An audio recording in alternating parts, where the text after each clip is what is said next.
Hello बच्चों, कैसे हैं आप सब लोग। आई होप कि आप लोग अच्छे होंगे घर पे अपने। और हम लोग सिलेबस पढ़ रहे थे अपना 9th का। हम लोग पढ़ चुके थे फोर्स, मतलब पूरा नहीं, अभी थोड़ा बाकी है। ठीक है, फोर्स में मतलब हिंदी में बोलते हैं बल। तो फोर्स में हम लोग आगे पढ़ेंगे अब सेकेंड लॉ ऑफ मोशन, गति का द्वितीय नियम। तो चलिए गति का द्वितीय नियम हम लोग जानते हैं, समझते हैं। देखिएगा, सेकेंड लॉ ऑफ मोशन, इसको हिंदी में हम लोग बोलते हैं गति का द्वितीय नियम। ये बहुत इम्पोर्टेंट है।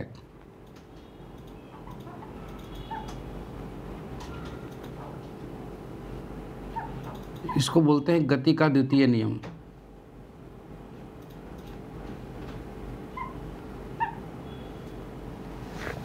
ठीक है ना। तो गति का द्वितीय नियम, अब ये जो तुम्हारा गति का द्वितीय नियम है, देखिए ज़रा कैसे हम लोग इसको पढ़ते हैं। मेरी बात को ज़रा ध्यान से सुनिएगा। मान लीजिए, अच्छा, गति का द्वितीय नियम क्या बताता है, हम लोग ये चीज़ थोड़ी देर के बाद में अपने आप देखेंगे। अभी मैं आपको ये नहीं बताऊंगा कि ये किसके बारे में बताने जा रहा है, ठीक है, मगर आपको पता ज़रूर है, मुझे ये भी पता है।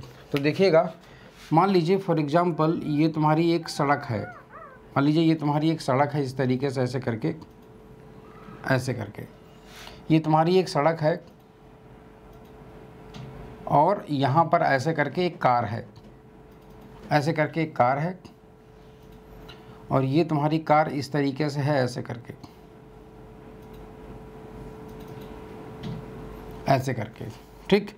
और मान लीजिए कि यहाँ पर तुम्हारी एक साइकिल है, ऐसे करके, इस तरीके से।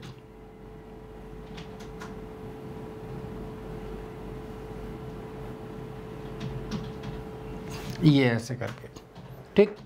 ये तुम्हारी साइकिल है और ये तुम्हारी कार है। मान लीजिए कि साइकिल का जो मास है वो तुम्हारा स्मॉल m है, कार का मास जो है ना वो कैपिटल M है। और यहाँ पर कह रहा है कि जो m है ना साइकिल का, वो तुम्हारा कार के मास से कम है, वो तुम्हारा कार के मास से कम है, ठीक है। तो कार के मास से तुम्हारा इतना ये कम है। चलिए, ये चीज़ हमारी क्लियर हो गई। अच्छा, सपोज दैट, मान लीजिए अगर मैं आपसे ये कह दूं कि ये कार जो है ना वो अभी विराम अवस्था में है। किस में है? ये अभी विराम अवस्था में है, ठीक। मान लीजिए यहाँ पर ये साइकिल है ना, ये भी तुम्हारी विराम अवस्था में है। सपोज दैट ये तुम्हारी रेस्ट में है, ठीक है, तुम्हारी रेस्ट में है ये। अच्छा, दूसरी चीज़, अगर हम लोग ध्यान से देखें तो ये अभी रेस्ट में है, और हमने क्या किया कि एक सज्जन से बोला, मैंने यहाँ पर एक सज्जन से बोला इस तरीके से कि हे सज्जन, आप इस कार पर थोड़ी सी कृपा कर दें कि ये कुछ स्पीड से चलने लगे। तो इन्होंने क्या किया, इन्होंने कार को धक्का देने की सलाह दी, इन्होंने कार को धक्का देने की सलाह दी। तो हमने कहा ठीक है, आप धक्का दे दीजिए। तो इन्होंने कार को धक्का दिया, इन्होंने कार को धक्का दिया, चल पड़ी। और हमने इनसे ये कहा कि जितनी स्पीड से ये कार चल पड़ी है, इतनी स्पीड से ये साइकिल भी चल पड़े, इस पर भी फोर्स लगाइए, इस पर भी बल लगाइए, इसको भी धक्का दीजिए। तो इन्होंने इस पर और इस पर, दोनों पर बारी बारी से धक्का दिया, और ये दोनों मतलब चल पड़े, बारी बारी से चल पड़े। सिंपल भाषा में अगर मैं तुमसे पूछूं कि दोनों पर बल लगाया होगा, किस पर लगाया हुआ फोर्स ज़्यादा होगा, किस पर लगाया हुआ फोर्स ज़्यादा होगा? आप बोलेंगे कार पे, क्योंकि कार का मास ज़्यादा है, कार का द्रव्यमान ज़्यादा है। इसीलिए कार की अवस्था परिवर्तन करवाने के लिए, कार की अवस्था परिवर्तन करवाने के लिए उस पर लगाया हुआ फोर्स ज़्यादा होगा। तो सेकेंड लॉ ये बोलता है कि किसी भी बॉडी की स्टेट चेंज करने के लिए, अगर वो रेस्ट में है तो मोशन में लाने के लिए उस पर जो फोर्स लगाया जाएगा उसकी वैल्यू उतनी ही ज़्यादा होगी जितना ज़्यादा उसका मास होगा, जितना ज़्यादा वो द्रव्यमान वाला होगा। इसका मतलब है कि जितना जिसका द्रव्यमान ज़्यादा, उस पर लगाया हुआ फोर्स भी उतना ज़्यादा। इसीलिए हम लोग लिखेंगे कि लगाया हुआ जो फोर्स होता है, यहाँ पर लगाया हुआ जो फोर्स होता है ऐसे ऐसे करके, ठीक है ना, ये लगाया हुआ जो फोर्स होता है वो तुम्हारा डिपेंड करता है किस पे, वो तुम्हारा डिपेंड करता है किस पे, गाड़ी के मास पे। वो तुम्हारा गाड़ी के मास पे डिपेंड करता है, ठीक है ना। तो गाड़ी के मास पे डिपेंड करेगा, तो ये तुम्हारा ये है। तो इसका मतलब ये है कि हम लोग लिखेंगे force to change the state of a body. यहाँ पर मैं ऐसे करके लिखता हूँ, to change the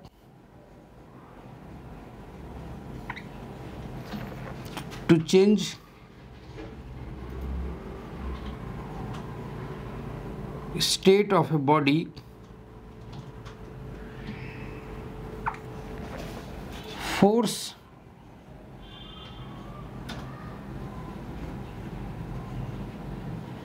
applied on the body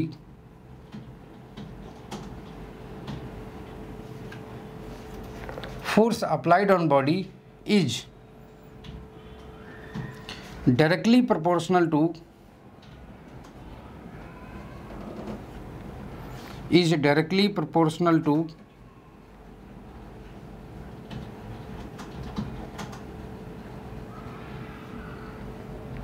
mass of the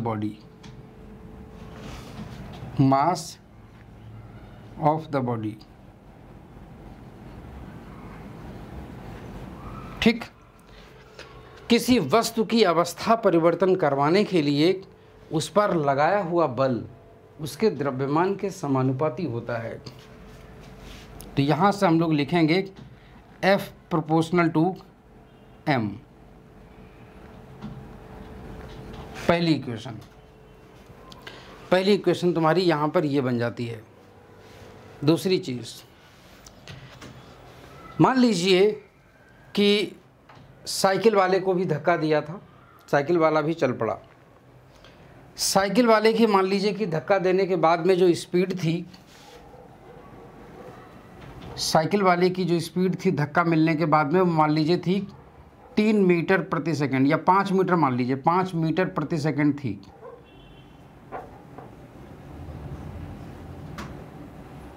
तो साइकिल वाले को धक्का मिलने के बाद इसकी स्पीड थी 5 मीटर प्रति सेकंड, 5 मीटर प्रति सेकंड। अच्छा, मैंने साइकिल वाले से कहा, साइकिल वाले अब तुम थोड़ी ताकत लगा ले। बोले ठीक है। साइकिल वाले ने साइकिल पर ताकत लगाना शुरू किया, मतलब पेडल पर पैर मारना शुरू किया। साइकिल चलती रही। तो साइकिल की स्पीड वो बढ़ाने लगा। अब उसने क्या किया, वो हर 1 सेकंड में अपनी साइकिल की स्पीड को 1 मीटर प्रति सेकंड बढ़ा रहा था। कितनी बढ़ा रहा था? 1 मीटर प्रति सेकंड। अच्छा, मोटरसाइकिल, कार और चाहे जितने भी मोटर गाड़ियाँ होती हैं, सभी में उनके हैंडल पर एक कान होता है, क्यों क्यों क्यों, सुना होगा आपने। उसको बोलते हैं एक्सीलरेटर। क्या बोलते हैं? उसको बोलते हैं एक्सीलरेटर। हिंदी में उसे बोलते हैं त्वरक। एक्सीलरेटर को जब खींचते हैं तो गाड़ी की स्पीड बढ़ती है। जब गाड़ी की स्पीड बढ़ती है तो उस दौरान 1 सेकंड में कितनी बढ़ती है? तो उस दौरान 1 सेकंड में कितनी बढ़ती है? इसे बोलते हैं एक्सीलरेशन। क्या बोलते हैं? इसे बोलते हैं एक्सीलरेशन। हिंदी में हम लोग इसे बोलते हैं त्वरण। हिंदी में हम लोग इसको बोलते हैं त्वरण। तो 1 सेकंड में कितनी बढ़ती है उसे बोलते हैं त्वरण। यहाँ वो 1 सेकेंड में 1 मीटर प्रति सेकेंड स्पीड बढ़ा रहा था। कहने का मतलब 5 मीटर प्रति सेकेंड से 6 मीटर प्रति सेकेंड स्पीड हो गई, और इस दौरान समय कितना लगा? 1 सेकेंड। ठीक, हम कहें कि अगले 1 सेकेंड में उसकी स्पीड 6 मीटर पर सेकेंड से 7 मीटर प्रति सेकेंड हो जाएगी।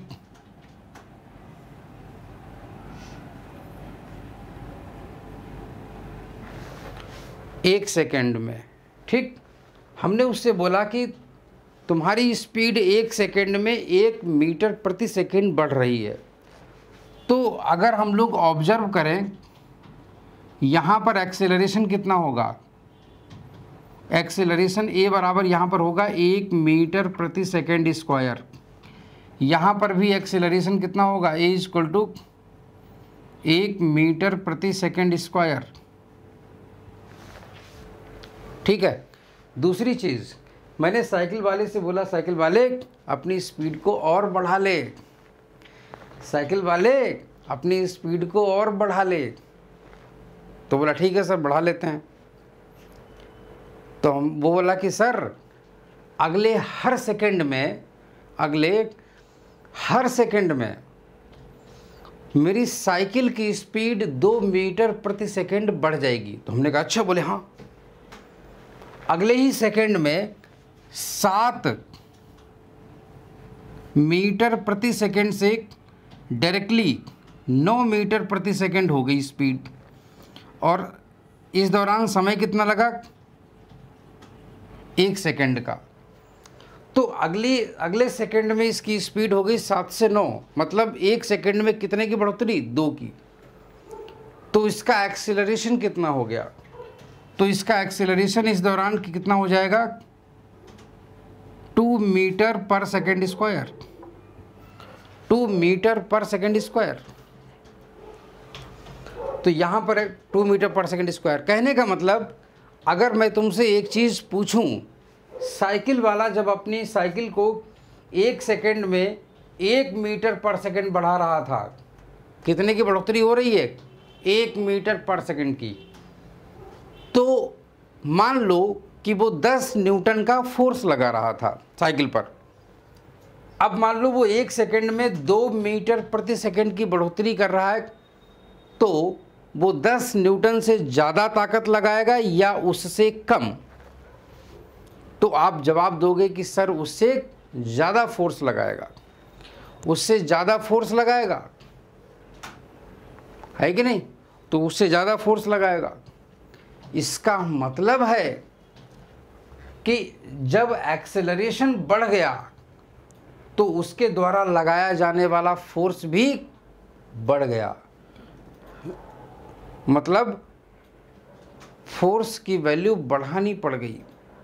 इसका मतलब यह है कि अगर आप गाड़ी को ज़्यादा तेज़ी से एक्सेलरेट करवाना चाहते हो तो आपको फोर्स भी बढ़ाना पड़ेगा। इसका मतलब है कि फोर्स भी एक्सेलरेशन पे डिपेंड करता है। फोर्स एक्सेलरेशन के डायरेक्टली प्रोपोर्शनल सिद्ध हो गया। इसका मतलब here we can see that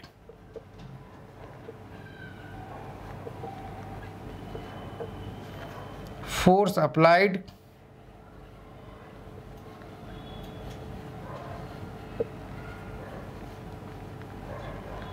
on body is directly proportional to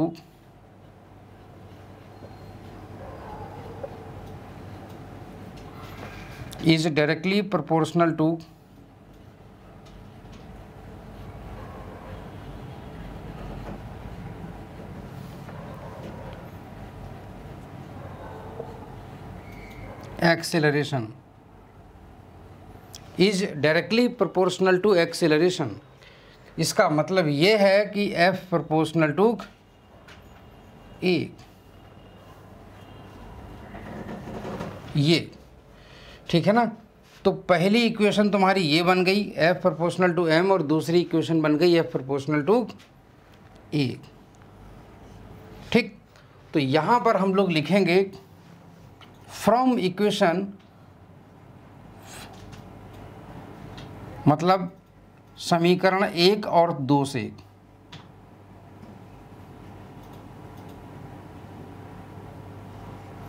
from equation first and second, समीकरण 1 और 2 से हम लोग देख सकते हैं कि F proportional to M into A, यहाँ से F बराबर आ जाएगा। देखिए ये जो समानुपाती का चिन्ह होता है, ये प्रोपोर्शनल का, जब ये मैथमेटिकली गायब होता है, जब इसे हटाते हैं तो बराबर का चिन्ह लगाते हैं, और साथ में यहाँ पर एक नंबर से मल्टीप्लाई होता है, उसको बोलते हैं K, और ये हो जाता है M इंटू A।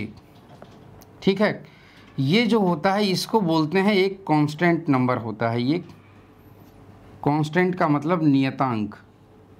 मेरे स्कूल के टीचर जब मुझे ये बताते थे कि ये नियतांक है, कसम मानो हम साल भर यही परेशान रहे कि ये नियतांक होता क्या है, क्योंकि मैंने इसके पहले इसका नाम आज तक नहीं सुना था।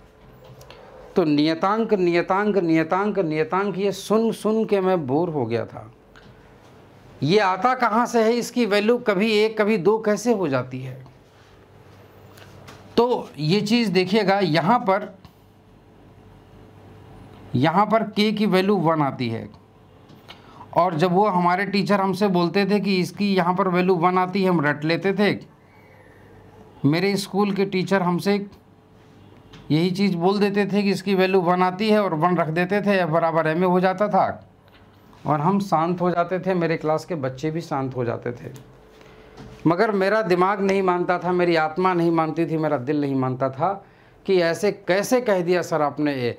हम पेपर में कैसे जानेंगे कि ये K बराबर 1 है, हम कैसे जान लें, कैसे मान लें। मान लो ठीक है पेपर में आएगा, हम कर देंगे सही, मगर क्या मैं अपनी आत्मा से ज़िंदगी भर के लिए ये सवाल पूछ पाऊँगा, जवाब दे पाऊँगा कि K की वैल्यू कैसे बनाई। मेरे बच्चे होंगे भविष्य में कभी, वो हमसे पूछेंगे पापा ज़रा बताओ K की वैल्यू 1 कैसे आई, तो मैं क्या जवाब दूंगा, बेटा हमारे टीचर ने हमको इतना ही बताया था। नहीं, तो ऐसे अगली पीढ़ी में नॉलेज ख़त्म हो जाएगा, कम होता चला जाएगा ज्ञान। इसीलिए मैंने सोचा कि मैं इसकी वैल्यू पता करके रहूँगा, मैं। माने नहीं हम इस बात को। तब मैंने एक काम किया, दादाजी ने हमारे एक टेबल बनवाई थी। दादाजी के बचपन का लगाया हुआ एक नीम का पेड़ सूख गया, बहुत बड़ा हो चुका था, हालांकि वो पेड़ काटा गया, सूखी लकड़ी तो फर्नीचर बनाने के काम आ गई। वो बढ़िया सी मेरे लिए एक टेबल बनवाई गई, और वो टेबल बड़ी अच्छी लगती थी हमको। तो हमने उस पर हम क्या करते थे, लिखते थे, पढ़ते थे। उस टेबल को मैं किसी को छूने नहीं देता था। सनमाइका लगा हुआ था, उस पर हम अपना कंचे होते हैं, कंचे घुमाया करते थे, उस पर बैठ जाया करते थे, लेटने की कोशिश करते थे, क्योंकि हम भी तो उतने ही बड़े थे ना, छोटे से। तो K बराबर 1 लाने के लिए हमने क्या किया, एक्सपेरिमेंट किया। क्या एक्सपेरिमेंट किया, लकड़ी के छोटे छोटे टुकड़े जो मेज़ कुर्सी बनाते समय बच गए थे घर में, वो छोटे छोटे से जो टुकड़े थे उनको धागे में बांध के मैंने खींचने की कोशिश करी थी। तो मैंने देखा कि जैसे जैसे हम उसका मतलब उसको खींचते हैं विराम से, तो फोर्स लगाना पड़ा। समझ में आ गया, चलो ठीक है। मगर हमने जब उसको वज़न बढ़ा दिया, गुटके के ऊपर, लकड़ी के ब्लॉक के ऊपर ब्लॉक रख दिया, फिर उसको खींचा, उतनी ही तेज़ चलाने के लिए उस पर ज़्यादा फोर्स लगाना पड़ा। तो हम ये समझ गए थे कि ये वाला सच बात है। उसके बाद में हमने रीडिंग बाकायदा नोट करी थी, क्योंकि वो जो सनमाइका था वो बहुत चिकना था, अभी नया था ना। ये कह सकते थे कि फ्रिक्शन बिल्कुल ज़ीरो है, क्योंकि जो मैंने ब्लॉक लिए थे वो ब्लॉक भी एकदम सॉलिड थे, एकदम स्मूथ थे, बिल्कुल एकदम बहुत स्मूथ थे वो। तो लगभग ज़ीरो फ्रिक्शन कह सकते हो, मतलब ज़ीरो नहीं था, ज़ीरो से थोड़ा सा ज़्यादा होता। तो इस तरीके से वो हो गया, चलो ठीक है। उसके बाद में हमने उसको और तेज़ी से खींचना चाहा, मतलब जिस समय हमने तेज़ी से खींचा तो मुझे इतना पता था कि इसने एक सेकंड में लगभग इतनी दूरी चली है, और उसके बाद हमने उसको और स्पीड से खींचना चाहा, एक बार मैंने और तेज़ी से खींचना चाहा तो मैंने देखा कि अच्छा और ताकत ज़्यादा लगी। इसका मतलब ये वाली इक्वेशन मेरी यहाँ पर ट्रू हो गई। उसके बाद में हमने क्या किया, डिफरेंट मासेस लिए, कई बार एक्सपेरिमेंट करने की कोशिश करी, अलग अलग मासेस लिए। एक बार m1 ले लिया मास, कुछ भी हो सकता है, 50 ग्राम, 100 ग्राम, 150 ग्राम, उनको अलग अलग एक्सेलरेशन से खींचने की कोशिश करी। फिर हमने एक पन्ना पे लिखा कि m1 के साथ में a1 आया और इतना आया, और फोर्स को हमने कांस्टेंट रखा, मतलब फोर्स हमने ये रखा कि इतनी ताकत लगानी, इससे ज़्यादा नहीं लगानी। तो हमने देखा m1 इतना था तो एक्सेलरेशन इतना आया, ये इतना आया तो ये इतना आया। उसके बाद में हमने सभी की रीडिंग लिखते चले गए, तो सभी की रीडिंग लिखते चले गए। एक तरफ f कहाँ गया, एक तरफ f और एक तरफ m इंटू a का मल्टीप्लाई करवा रहे थे, f की वैल्यू हमने रख रखी थी पहले ही। तो हमने ये देखा कि जो f था ना, जितने न्यूटन का हम फोर्स लगा रहे थे, उसकी वैल्यू इन दोनों के गुणनफल के डायरेक्ट बराबर आ रही है, डायरेक्ट बराबर आ रही है। इसका मतलब यही था कि अगर f बराबर k इंटू एम इंटू ए लिखा जाए, तो अगर f की वैल्यू और m इंटू ए की वैल्यू दोनों बराबर कर दी जाएंगी, या बराबर हो जाएं, या हो निकलें, मैथमेटिकली निकलें, एक्सपेरिमेंटली निकलें, तो k की वैल्यू अपने आप 1 हो जाएगी। उसको रखना पड़ेगा वहाँ पर 1, इसीलिए वहाँ पर ये चीज़ आती थी, है कि नहीं। तो यहाँ से हमारी ये चीज़ इतनी क्लियर हो जाती है। अब देखते हैं ज़रा, अब इसमें प्रश्न और आगे क्या पूछा जाता है, देखिएगा। अब इसमें प्रश्न आगे पूछा जाता है मात्रक के बारे में, यूनिट के बारे में। तो यूनिट के बारे में कैसे प्रश्न बनता है वो आप देखिएगा ज़रा। यूनिट के बारे में, जैसे मान लीजिए हम लोग यहाँ पर हेडिंग डाले दे रहा हूँ मैं, यूनिट्स मतलब मात्रक।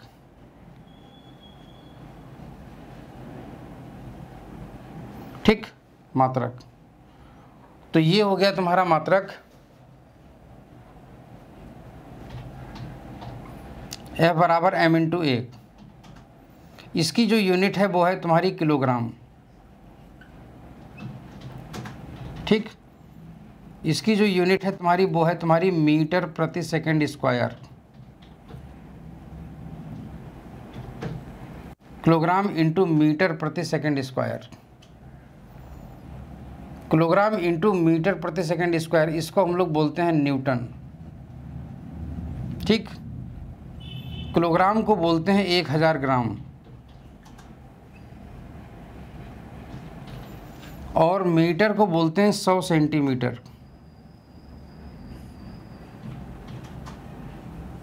ठीक, 1000 का गुणा 100 से हो जाएगा तो ये हो जाएगा 100,000।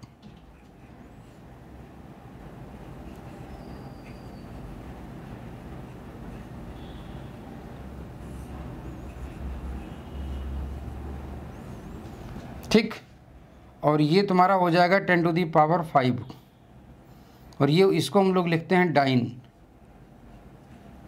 और ये तुम्हारा हो जाएगा न्यूटन।